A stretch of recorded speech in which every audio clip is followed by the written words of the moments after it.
ब्रह्ममुरारिसुरार्चितलिङ्गं निर्मलभासितशोभितलिङ्गम्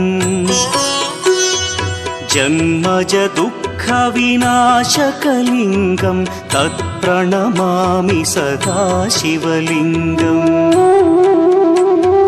देवमुनिप्रवरार्चितलिङ्गं कामदहन करुणाकरलिङ्गम्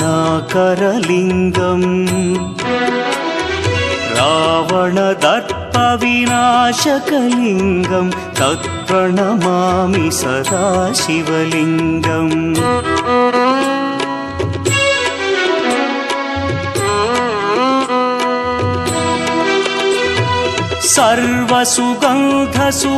सर्वसुगन्धसुलेपितलिङ्गं बुद्धिविवर्धनकारणलिङ्गं सिद्धसुरासुर